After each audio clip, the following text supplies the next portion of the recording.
welcome to Good Morning Geelong. Great to have you back with us. Now we start the show on a serious note this week, and that is the issue of domestic violence.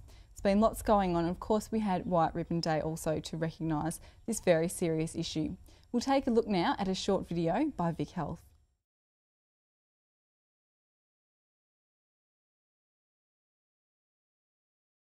The impact of physical violence was huge.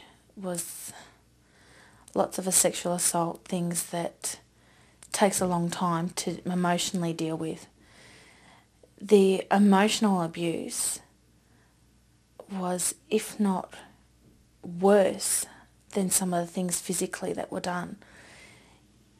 To have somebody absolutely degrade you and make you feel so low with no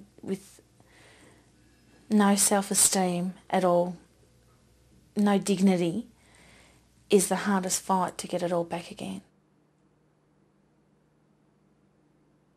The key finding in the report is that violence against women is the main factor in causing younger women, in particular women under 45, to become ill and to need health services. This finding is indisputable, and it really does match the anecdotal evidence that we have collected over a number of years, more than 20 years in our organisation. Women tell us violence makes them sick. They are asking for help.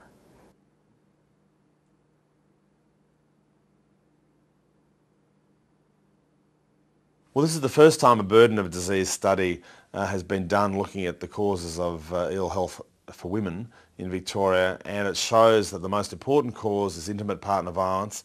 The data clearly indicates that the instances of intimate partner violence is larger than most of us considered, particularly in the wider community, and that organisations, funding bodies and government need to take this issue very seriously and very quickly.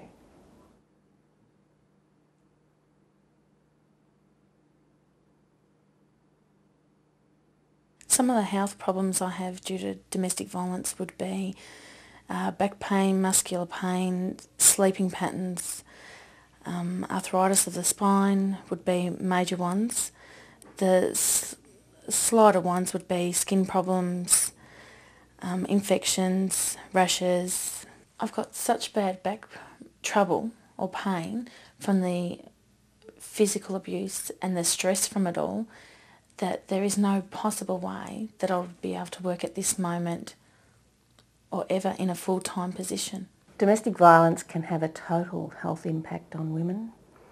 It can be something like an impact on her physical health with injuries that are caused by punching, by kicking, by a weapon that's used against her, usually a knife.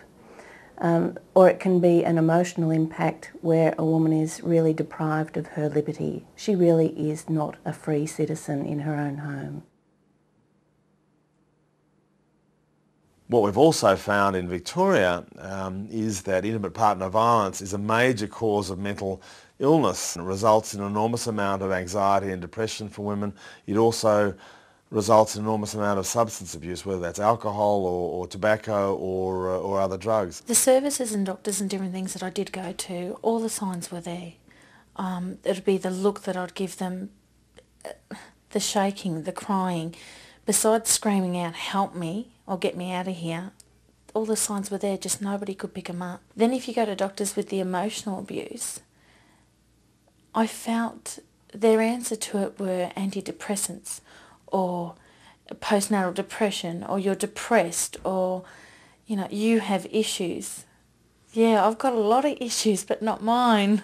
Most women report that their GPs and generally the health system doesn't understand domestic violence in their life. We need, I guess, to have structures that enable women to be able to talk about it not only to their friends but to their health practitioners, to the police, to the courts where this is happening. Now we know that the main single factor for women under 45 turning to health services for support is domestic violence.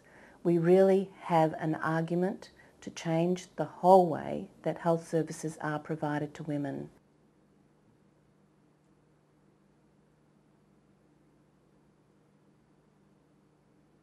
To do something about this, we've got to do something at the population level, at a public level. It's not just a matter of treating individual women after they've been battered. It's actually about how do we prevent this happening, how do we prevent the violence by men, and how do we protect women. Yeah, the ramifications of this report just demonstrates the need for work to be done in the issue of family violence, for the issue of family violence to be taken far more seriously than it has been in the past.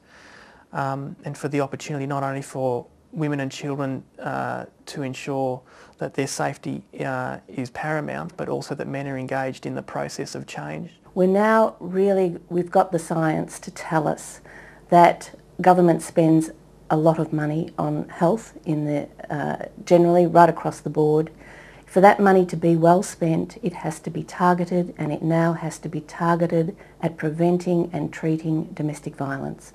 The report is really telling us that government as a whole and the community as a whole has to respond to this. It's an incredibly important cause of ill health for women in particular.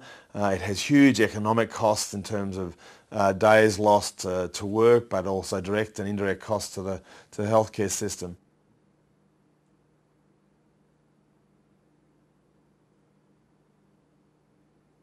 Lawmakers, government departments, funding bodies and the community at large really needs to have a better understanding of what is required in terms of addressing the issue of violence and addressing the ways in which violence can stop in our community. Our response at Vic Health is that I guess we're surprised and in some ways shocked by the report. We feel this is an area of great importance for mental health. If we want to deal with good mental health, then we have to stop harming each other. And in particular, men have to stop harming women.